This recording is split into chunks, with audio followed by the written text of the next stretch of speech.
So welcome to the second session of CAN-CWiC 2020 COVID edition. This is going to be the careers panel session, which is always a joy and always interesting to hear about different journeys. So my name is Wendy Powley, and I'm a faculty member at the School of Computing at Queen's University.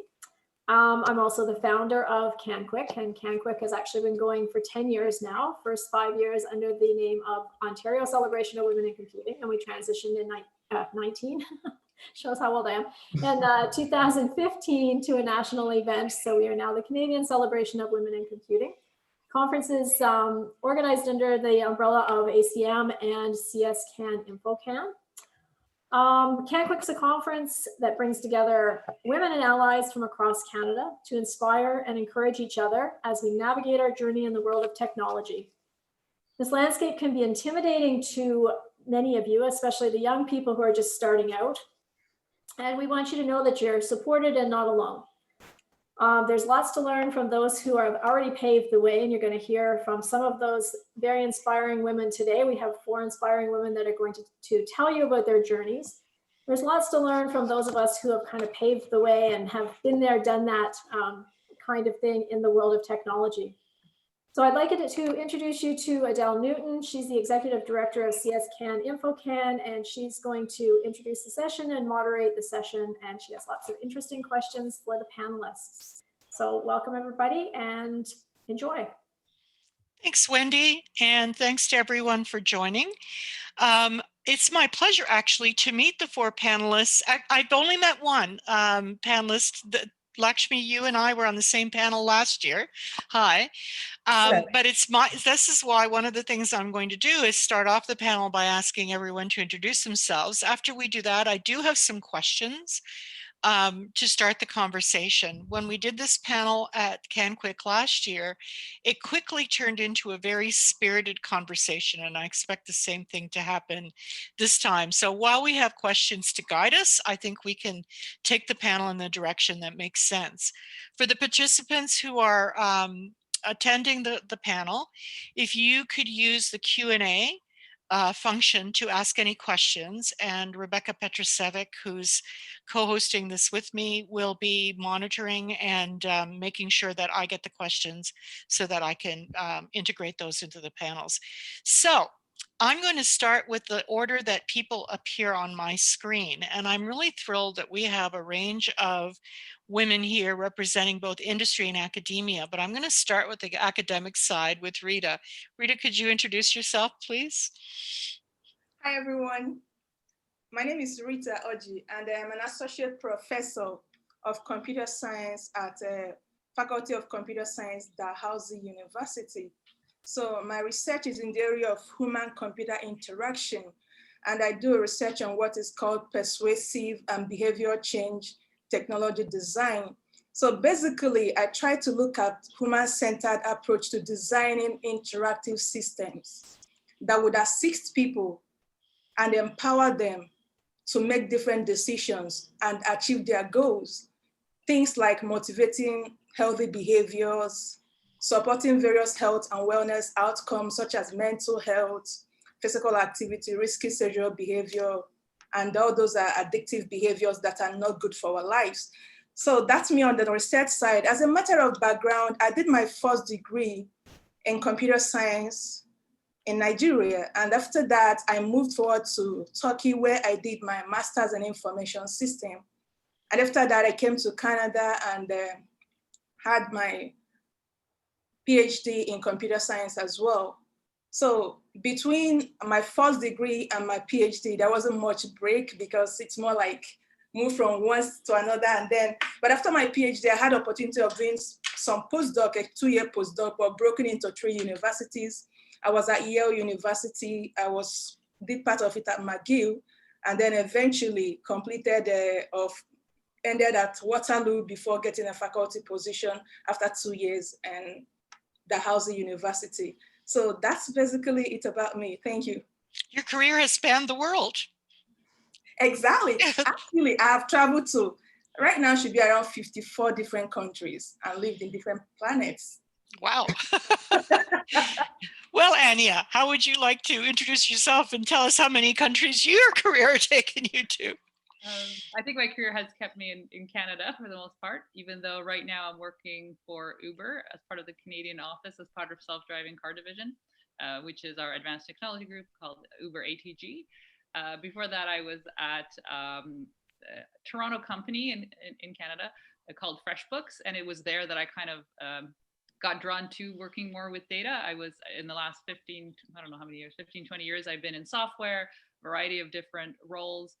But I was always kind of like the, engineering path. And then I stumbled across data, which I think we're all stumbling across more and more these days, and really started finding data engineering and infrastructure interesting, and now have gone to even deeper on the machine learning side. So you never know where your career is going to take you. And I look forward to seeing where I go next year, So have not worked in academia. I am proud to say I have, proud to say I have 3 bachelors. I like to bring that up because everyone else in my family is very academic. And so, in what areas are your bachelors? Oh, it's more like a joke in my family. I have a statistics, computer science, and then this one throws people. I have a Bachelor of Education as well. Because once I start something, I don't like not finishing it. So I could be a teacher right now, but I'm too drawn into working with the tech, so I prefer doing that instead. And I talked about, I think it was negotiating in your career and the importance of negotiating in your career last year at CAN-CWiC. I love the conference. Really, really happy to be part of it again this year. I'm looking forward to the panel. Well, thank you for coming back. Lakshmi. Hey everyone, this is Lakshmi Baskaran. I work as a Vice President of Engineering at SEDNA. So at SEDNA, we build intelligent communication tools for global enterprises. Thanks for having me back, Adele. It was like wonderful being part of the CAN-CWiC conference last year. Actually, what brings me here, because exactly 15 years ago, not even roughly, exactly 15 years ago, I graduated out of uni and I was like, what are the tips and tricks that would help me function well in my career? Yes, I do have this, what my profs told me, what academics taught me to be a successful career person, but I was looking especially from female mentors, from women, and I was looking for this knowledge nurturing. And now is the time for me to give back. I mean, what I am today is what some amazing men and women gave me 15 years ago. So now I see this as really a time to give back. That's wonderful. Thank you. And finally, Hanna.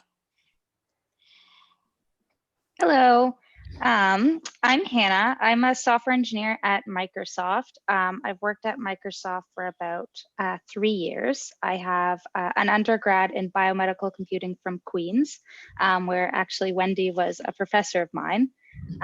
So I've come to CAN-CWiC for quite a few years now. It's always been a favorite activity, especially for friends of mine from Queen's to get back together. So yeah, very happy to be here today and nice to meet you all. Well, thanks, everyone. As I said, we have a nice broad range of industries and academia represented, and women who are willing and happy to give back to the community.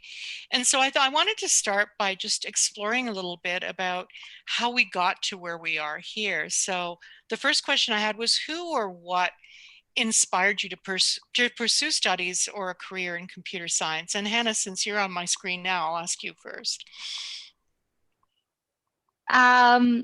So for me, I tried out a lot of different things. In my undergrad, I started in history, then I tried biology, then I did biochemistry. And then my dad actually encouraged me to take a computer science class because he told me that he thought that'd be a valuable skill moving forward. And he was right.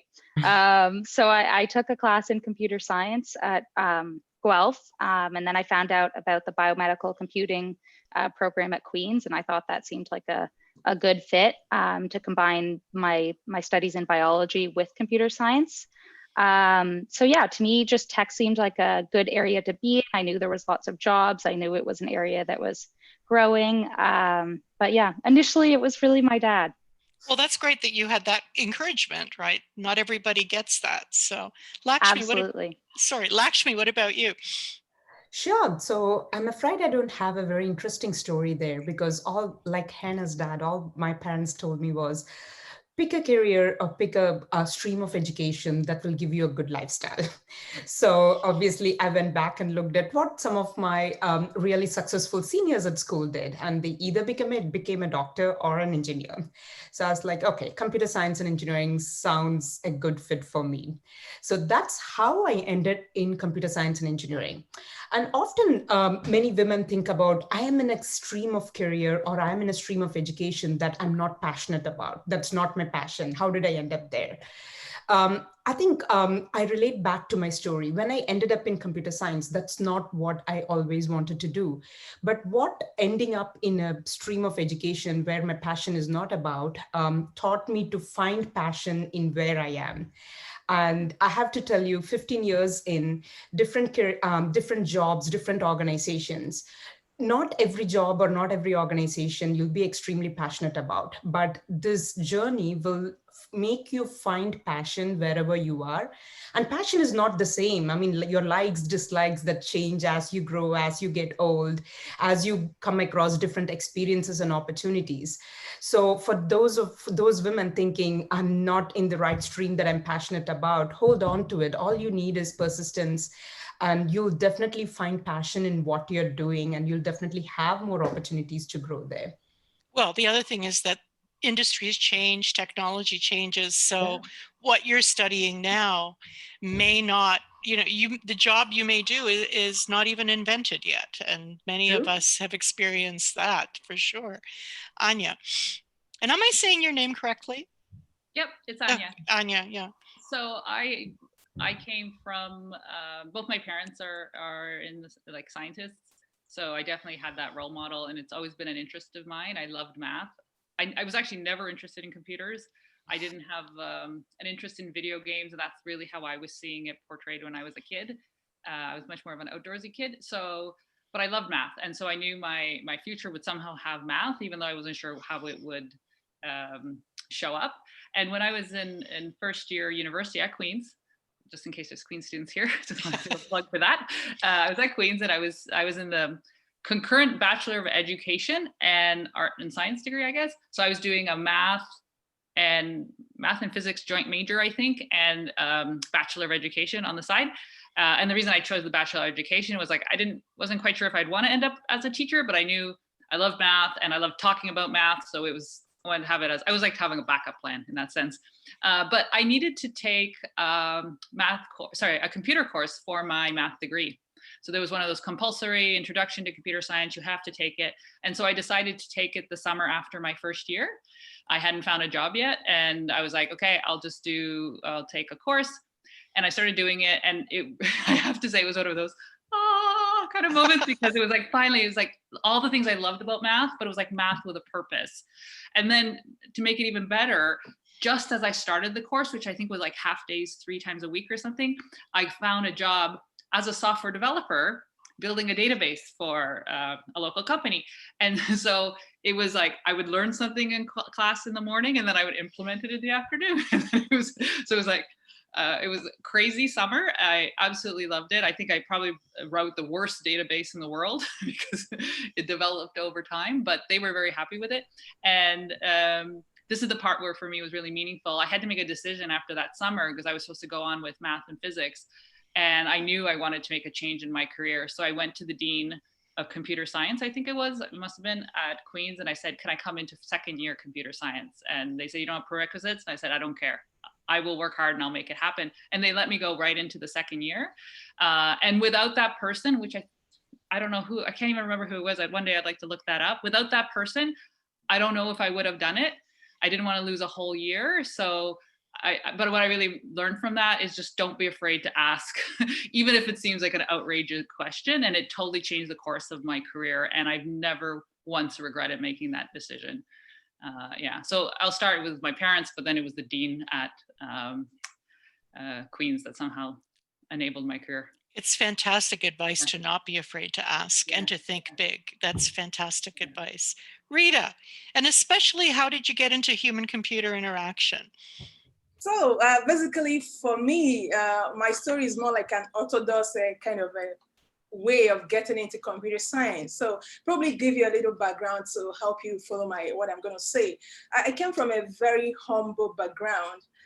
So I grew up not having a lot of, in the remote part of Nigeria, and I didn't have a lot of luxury to enjoy access to computers and other technologies. So actually, I gained admission to study computer science in the university without having used a computer for the first time. So, but what was interesting about all those things, so that basically means in my year one, I didn't know how to use computer, but I was studying computer science. And that was interesting, but that's not all.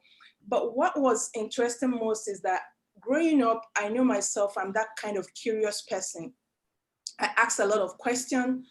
I question anything that doesn't make sense. I ask why things are working one way and not the other. You know, I just want to understand how everything around me works. I'm the type that wants to make and break things. I mean, I was known growing up as the person that if any electronics I see, I want to tear it apart and try to fix it back. Like I tear down the bicycles, the radios, trying to figure out things and fix them back.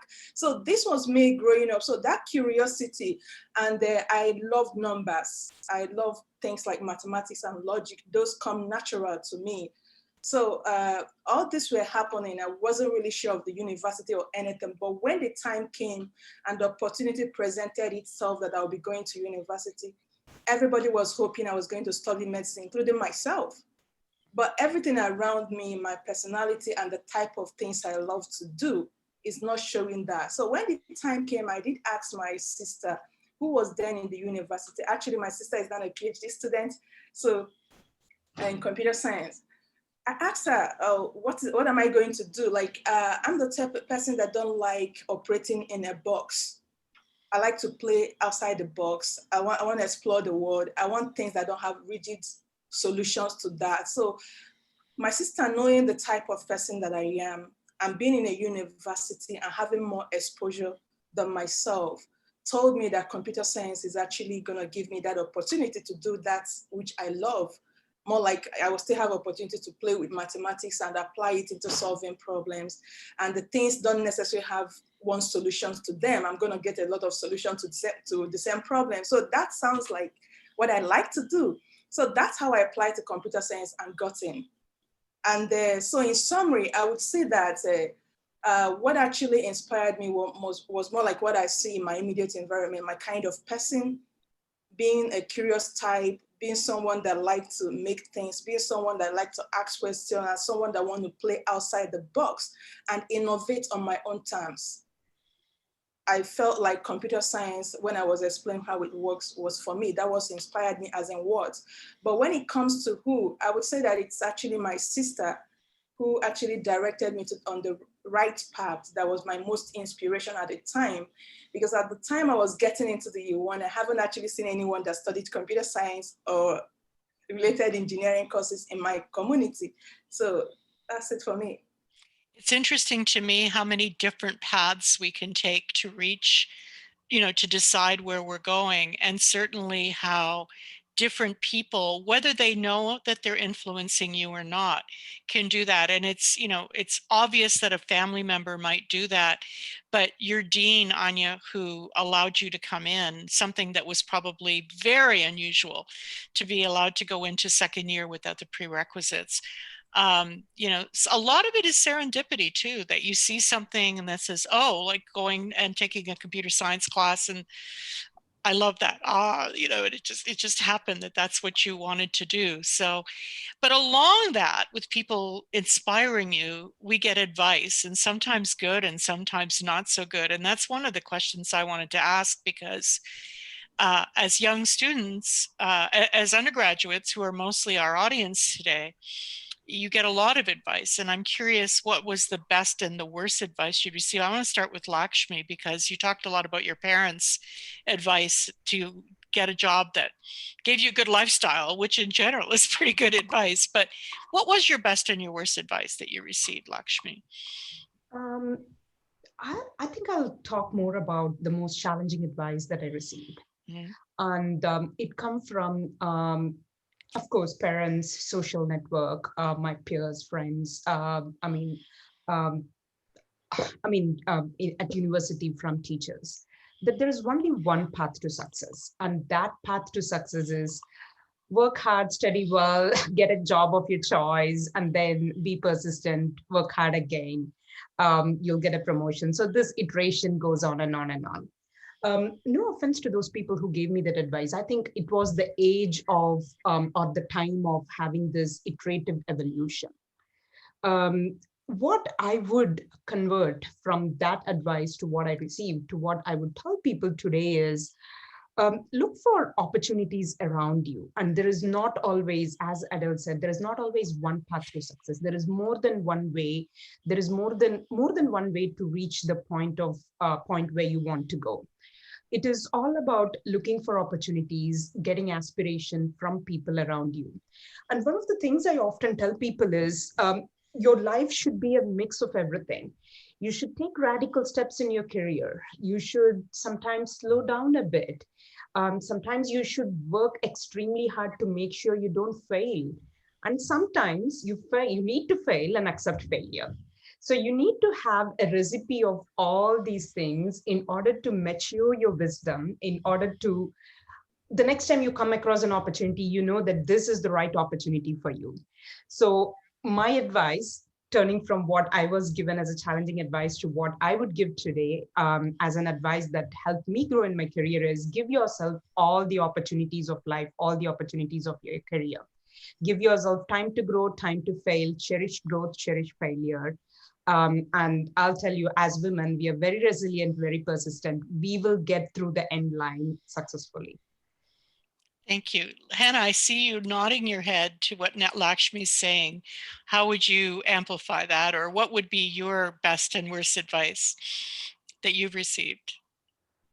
I love that your daughter's joining, by the way. Lakshmi's daughter's joining. She wants to join me. That's perfect. Sorry, Hanna, go ahead. Oh, no problem at all. Yeah, no, I thought those were some really great points. I agree. I guess when I was thinking of my own maybe worst piece of advice, or some of the advice that I found pretty impactful in a negative way at the time, was from a professor, actually, I had. It was one of the first computer science classes I had taken at Queen's. And I guess for context, I was doing very badly in this class. I didn't really know how to code at all at the time yet. And so I was concerned because I had gotten a really bad grade on an assignment. So I'd went to his office hours, like in tears, wondering like, what should I do? Because I'm concerned that this isn't going to go well. And his advice was that this just isn't for everyone. And it was a really beginner level computer science class. So at the time I had considered dropping the class and maybe just kind of giving up on this idea altogether. But since I had already like transferred schools to be in this program, I was like, oh, I can't do that. I've already put so much into this.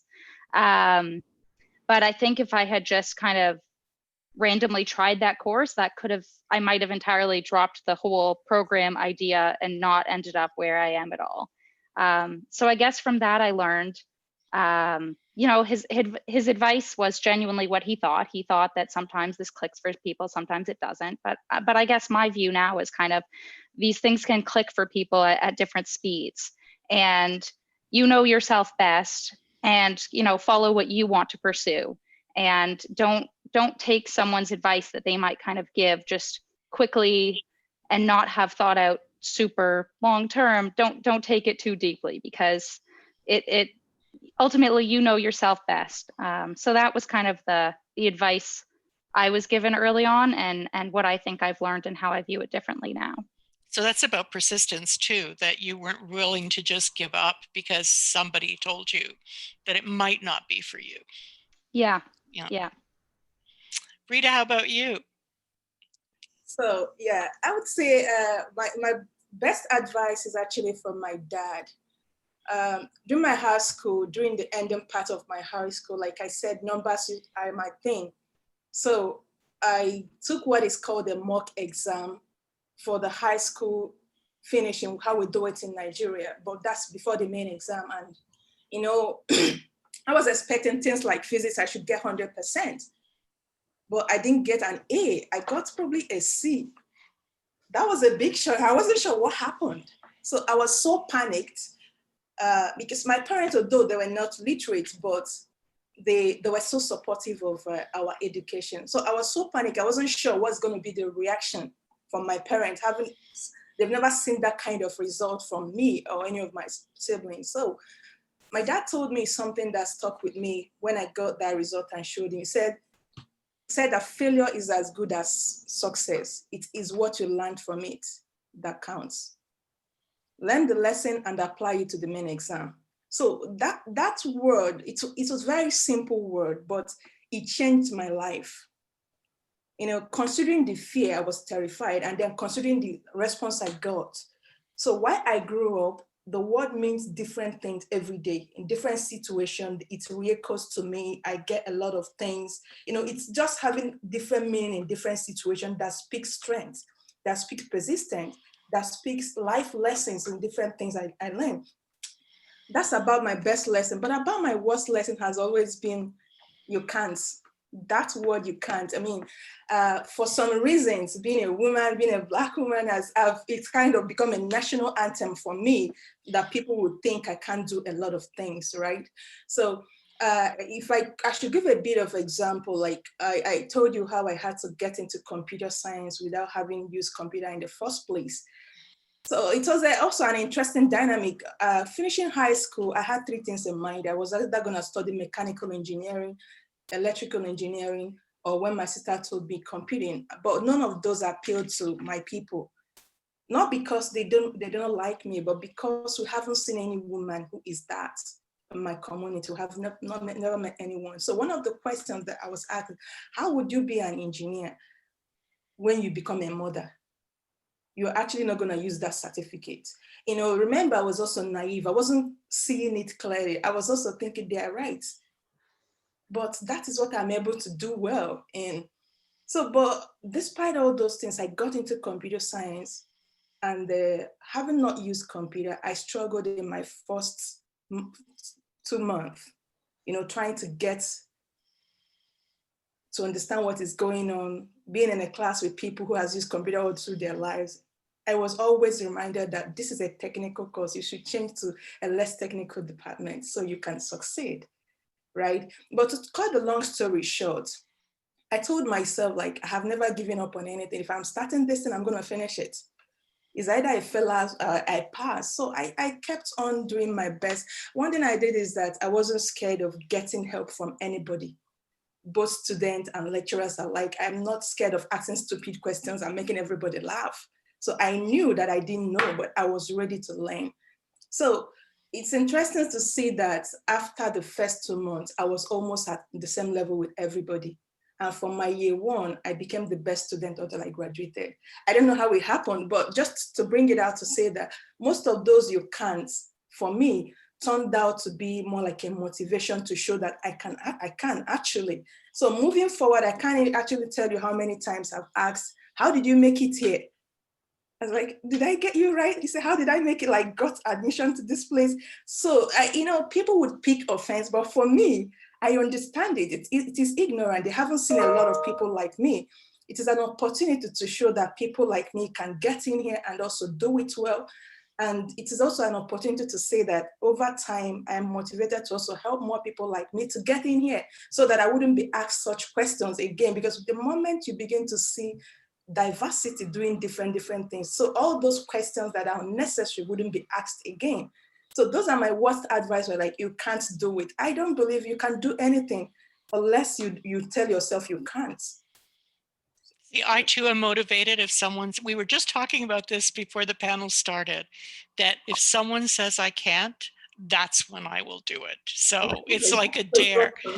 And what you said reminded me about starting something and finishing it, reminded me, Anya, of what you said about your degrees. So I'd love to hear what your advice, both good and bad, is that you recall that was instrumental.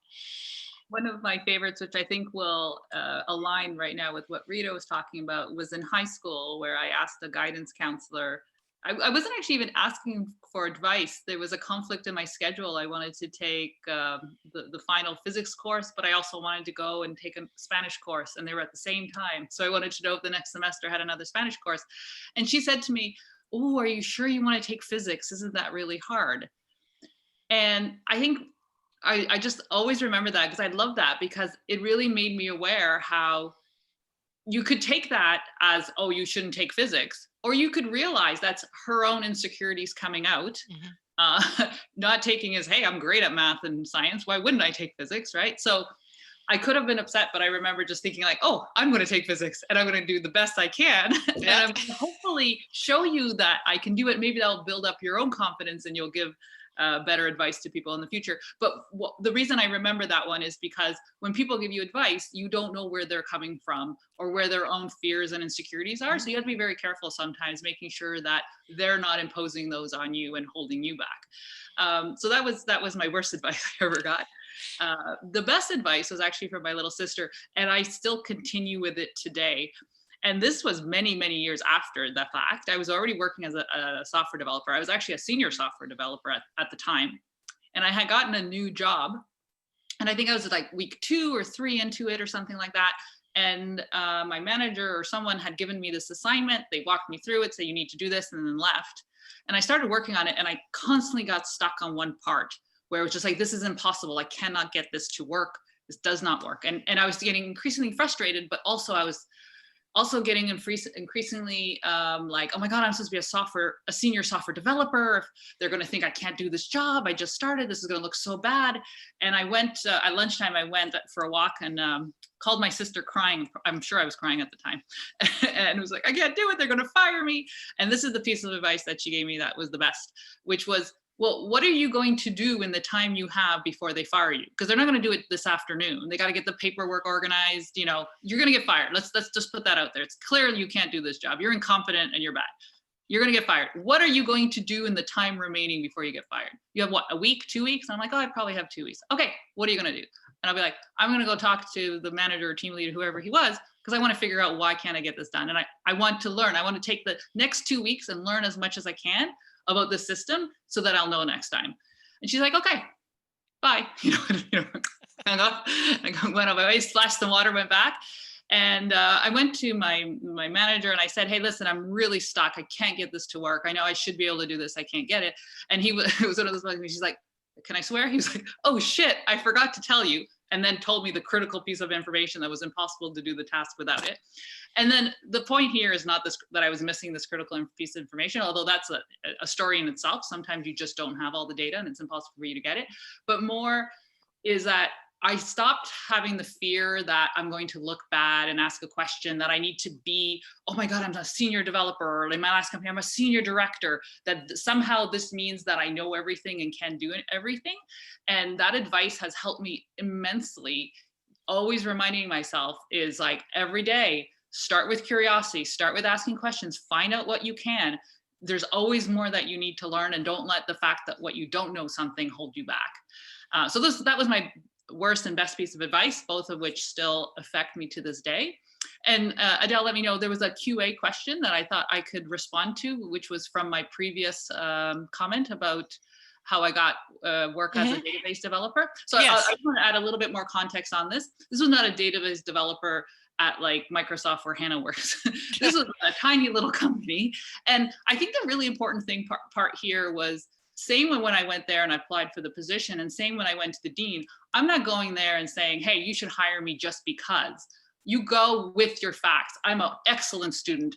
I have great reference from previous company. The risk for you is very low. You know, you got to get in there and give them reasons to hire you. For the little company that I worked, they needed, I think, a library database. Like, this isn't a mission critical system. If I couldn't get it done, nothing bad would happen. And I can't remember, somehow I knew them. And so they knew I was a very hardworking, smart person, and I'm going to apply all my efforts to it. And with the dean, I came with my transcript and referrals, and like, I didn't just walk in there blind. I hope that adds a little bit more context of how I got it does. And both you and Rita, actually everyone, there's this theme that goes through this conversation too, actually. One, to not let fear hold you back. And I've learned this in my career and as a student and just in life in general. If one of us has a question, we're not the only ones. Surely someone else has that same question.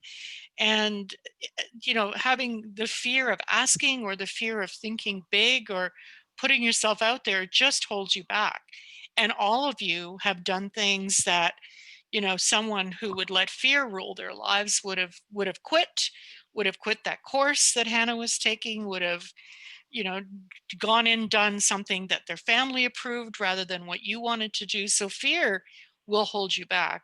And then the other one is just the curiosity and just looking at different things and finding things that you may not have known existed if you hadn't been curious about it. So I'm hearing that sprinkled throughout everybody's conversations. There's a question I wanted to ask, and as we were preparing for the panel, we talked, Rebecca and I talked about whether this is a question that is only asked of women. And I feel it's asked of women more often, but I still think it's a relevant question for everybody. And that's, did you have a breakthrough or aha moment where you thought, oh, geez, my life just really needs to be better integrated. I can't just be doing work all the time. I can't, I have to have a better, and I hate this term, but work-life balance. Did you have a moment? And I know we had this conversation last year. So Lakshmi, I'm going to start with you because I think I remember you had a very good answer to this one. Yeah, I mean, the aha moment is like every single day. Work-life integration and work-life balance, I think through it about every single day. I think it started off when I had a very busy career and when I became a mom, roughly around like 7 years ago. So I started practicing work-life integration. Like I would feed my daughter while working, while solving some of the problems at work. But the moment there is, I was very scared to speak about it. I was very scared to tell my boss that I work from home and from 10 to 12, I was either picking up groceries or taking my daughter somewhere, or visiting a doctor. I was scared to talk about work-life integration. Little did I know that everyone tries their best to integrate work and life. So the aha moment was instead of keeping to myself, when I started speaking about it to others, most people were supportive of it. Men and women were equally supportive of work-life integration. So it continued for a while. But one of the things about work-life integration, and I have done this a lot, and I've heard this from many of my female colleagues, since we are integrating work and life, we also tend to burn out a lot. You would see that, especially in the COVID times, you'd see that most mothers spend like literally 3 hours in the morning, like breakfast, lunch, organizing everything in the table, helping kids with their online lessons or getting them to school. And then you would spend 3 to 4 hours later in the evening after kids go to bed, catching up on things. So something I would like to tell people is it's neither or. It's not work-life balance or work-life integration. It is both. Just because you're integrating work and life doesn't mean you have to burn out, doesn't mean you have to work extended hours. Find the perfect crux of what is balance for both your life and for work. And more importantly, find what is the balance for yourself. As women, as mothers, as career women, we don't give time for ourselves. And it also says work and life balance. So where does you come into picture? So put you there. What is important is what will make you happy, what will make you fulfill that day. So the key points here is integration, balance, and above all, it's you as a person there. What do you want from the day? And that's true for students too. I mean, we talk about career women, and most of the people in our audience would be students, especially in the time of COVID, when life is so different and classes are all online and it's not an easy time. It's that same advice applies. It doesn't mean that it only applies to someone who's got children to look after. Hanna, what would your thoughts on this one be? That was excellent advice. I'll be sure to keep that in mind.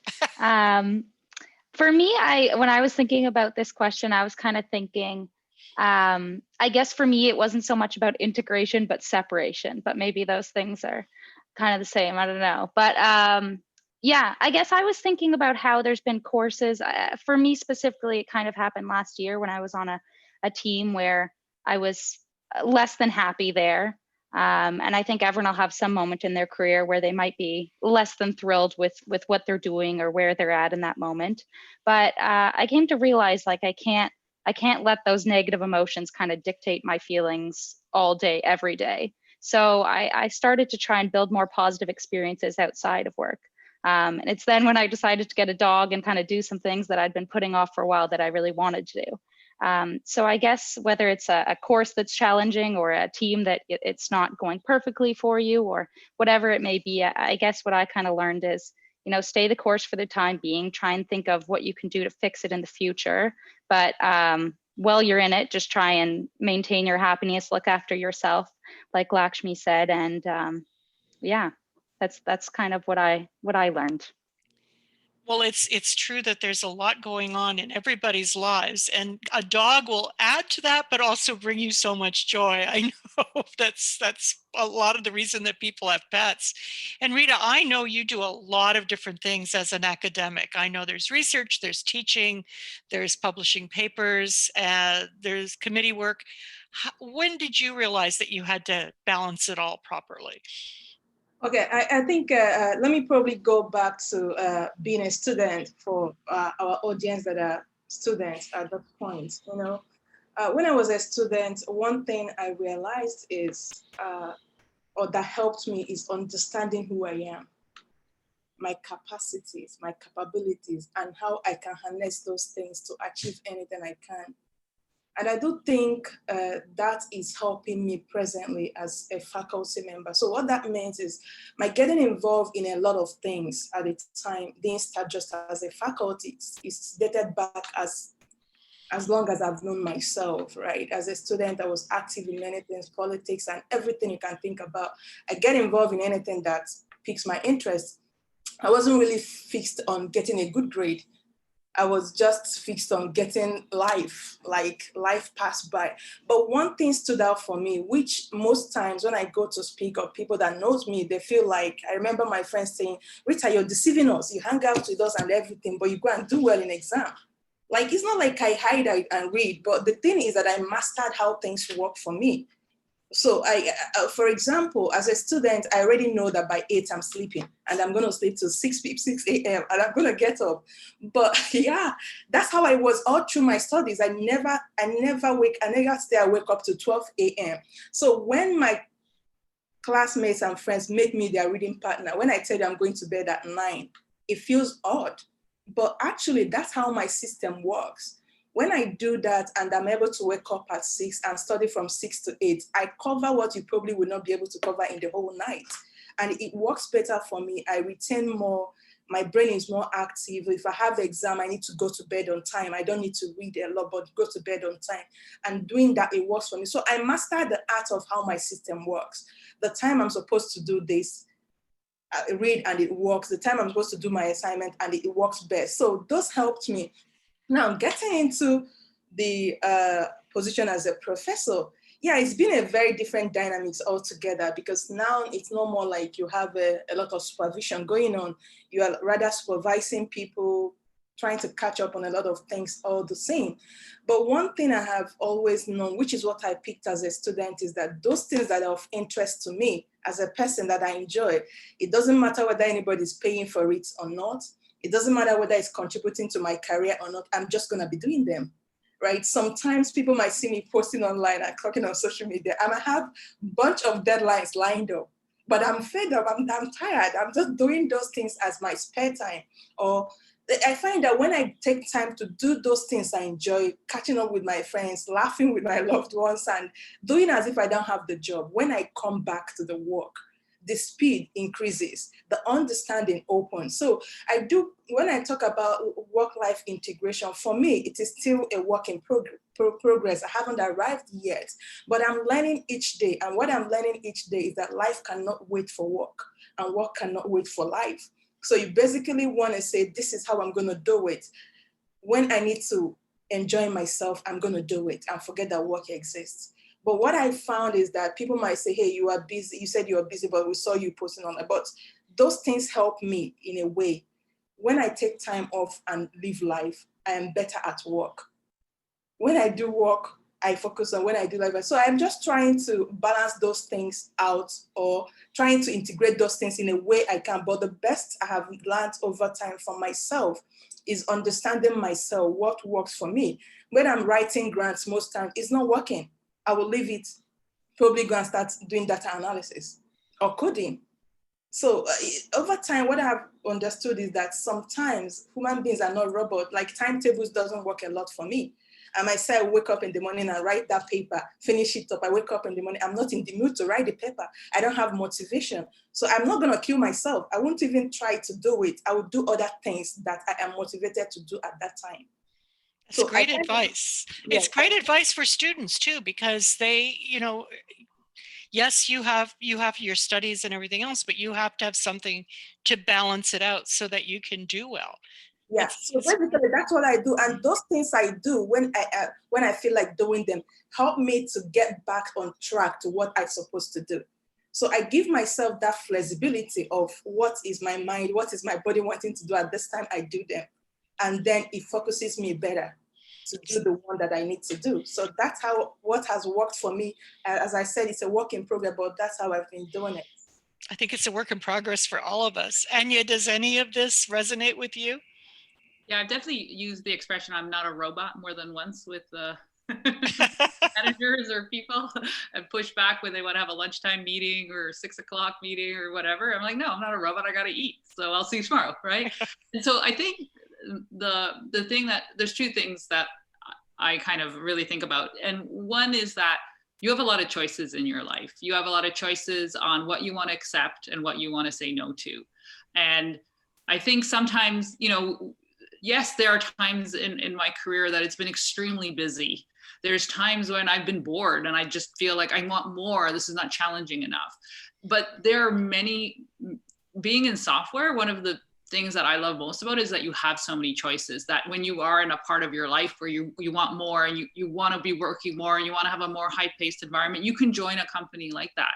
When you're in a part of your life that you need more me time or more family time, like maybe you're not going to find that job, the next day, but that job is out there and you'll be able to find it. So I think my message is kind of like, and don't let yourself get trapped in a situation that isn't working for you. Really look at whether you need more or whether you need less at that time. And then some of the things that I use to make sure that I'm actually listening to how I'm feeling is, this will be a shocker, I don't drink coffee. I know I'm someone as in general likes to overwork on things. I get really enthusiastic and can work for very long. So I need those natural signals of like, you're tired to stop, right? And then I forgot who mentioned, I think it was Hanna, it was you talking about getting a dog. I have to say, being responsible for someone else, like Lakshmi, you have a child, I'm sure that's even more responsibility than that. But no, maybe they're the same, I don't know. But that sometimes you need that excuse, right? And so if you're not able to do it for yourself, find a way that you're doing it for someone else. So I go for an hour and a half walk in the morning before work. I don't accept meeting invites before a certain time because I got to get to the park with my dog. And I construct my whole work schedule to, I'm like in a new job, I'm still training them, like right now at Uber, that we can't have meetings too early with me, right? But it's just, I need the sunlight. I know these things about myself, and I kind of systematically work to integrate them into my life. So basically, you have choices and get a dog. Those would be my two pieces of advice. Well, and also know what works for you, both you, I mean, all of you have said the same thing, and take the time, because what works for you may not work for me, and vice versa. I love this. I go to bed at 9. Yeah. And that's it. That's because I'm useless after that. And I often find, especially now that it's getting dark at 5, it's like, wow, it's 7:30. I'm already tired. And if I could add to that, Adele, just when Rita was talking about that, one of the things I struggled with, and I think it's because I wasn't outspoken enough with my team when I first started in software, was the team I was in the first couple of years, the company, were all night owls. So they would kind of like float into work at 10 or 11 and then work all evening and then want to stay late. I'm someone who wakes up really early in the morning, like full of energy, and then around 5 o'clock, I start crashing, and by 7, I probably want to fall asleep. So I was like, how am I going to deal with this? And what I ended up doing is joining a competitive rowing program where we got up at 4:30 in the morning, we did a 3-hour workout, an hour of coffee. And then I would, like, after 4 or 5 hours of life, I would float into work to catch up exactly at the same time as the rest of my peers. You know what I mean? And it was just like, sometimes it's like you could take those things that aren't working about your company or your job and actually make it a really positive thing. And I ended up rowing for 10 years, and it was some of the best experiences of my life. Yeah. Now we have a question here that talks about something different, but I think it's important to get your perspective on it. What do you do when you realize you want to change your career path right after graduating from school with another major? And I will point out here that that happens to people multiple times during a career too. It won't just happen after after school. But who would like? Would anyone like to take a shot at that one? Anya, yeah. Just because this happened to one of my sisters, but I think the big thing is like everyone's situation is going to be unique. I do believe you need to kind of weigh what is possible and what you want to do. So I always tell people you have one life. Like I've not met any person who has more than one life. So you really want to maximize that life, but you don't want to do something reckless, right? If you have a ton of student debt, I usually say maybe you need to work a year or two and build out your plan of how you're getting. So don't lose track of your long-term plan, but try to keep yourself from getting in a situation that might overwhelm you by too much debt or too much something by going on. But once again, with when I said before, be careful of the advice people give you because it's coming from their own insecurities. I like being financially stable before I take something. You might be different, right? So you have to figure out what works for you. For me, it really is like definitely pursue that career, but do it in a kind of strategic way to make sure that you're not adding more undue stress on yourself. And Hanna, that is great advice. And you're right, it comes from your perspective. Some other people might not be so concerned about the money part, but the point is to follow what you want to do and do it. And Hanna, you did that by changing from biology to biomedical engineering. I mean, it is a bit of a step. How did you make that happen? Well, the tragic part is by the end of all that, it was actually just one degree. But it took me 6 years then to finish that undergrad because I just tried so many different things. Do you regret that? No, I don't. I mean, it might have been nice to have had a degree for all the other credits I have, because I just had a lot of credits for one undergrad, but I'm glad I did it. I'm glad I tried lots of different things. I think also if the person's interested in going into tech, I guess it's hard to say if they're, but I guess I'm guessing maybe they want to go into tech, but if they do, I feel like the avenues are opening that you don't necessarily have to go back and do a second degree. Like now with there being coding boot camps and all sorts of different things, like I have people on my team at work who didn't get a traditional degree and did a boot camp instead. So I do think there are kind of multiple avenues to get where you're trying to go, if that is it. But yeah, no, personally, I'm glad I tried lots of different things. I see, I don't think I would have ended up where I am, what I'm doing if I hadn't done that. But I think the other advice is good advice too. Make sure that the financials of it are important, of course. I knew when we had we had 4 really different and interesting and dynamic women that we would run into this problem. My clock at the top of my computer says it's already 3:57 p.m. So we're almost at the end of our time. So Wendy, I'm going to ask you if there's anything you want to say to close out before I do. There she is. I'm coming back. That was totally awesome. Thank you all for doing that. Great advice. Good advice for me as well. I'm going to start doing some of the things that you're doing.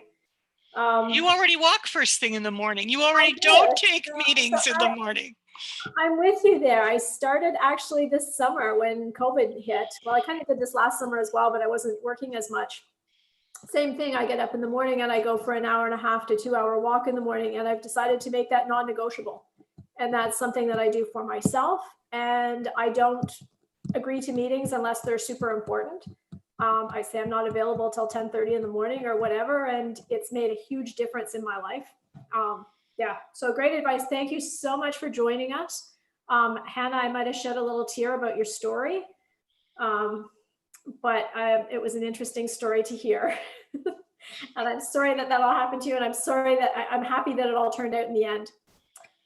So I just have one other thing that I'd like to do, which is to, well, thank you again, and thank our sponsors as well for sponsoring the conference, and to point you to the sessions that are going on after this session. So I'm going to share my screen if I can. Should be able to. Here I go. There you go. Famous last words. No, Really. we've got your lap. There you go. Okay. All right. So I wanted to bring your attention to sessions that are happening after this. So these are Q&A sessions by our sponsoring companies. So DeepMind has a session on today from 4 to 5. The link is on the website. If you go to the website, you'll just be able to click on this link. There may be a little bit of a registration thing. It's fine to register now and join the session at 4 o'clock. And Electronic Arts has a session at 5 p.m. tonight till 6. These are all Eastern time. Same thing, the link is on the website as well. And then tomorrow we've got Morgan Stanley, Uber, IBM, and D2L is a late edition thanks to my omission of their session on the website. So take note of that for anyone who didn't see it before. They're running a session tomorrow from 2 to 3.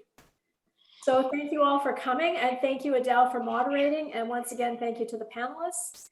And we will see you tomorrow at 1 o'clock for the second keynote. Thanks, everyone. Thank you. Bye. Bye. Bye.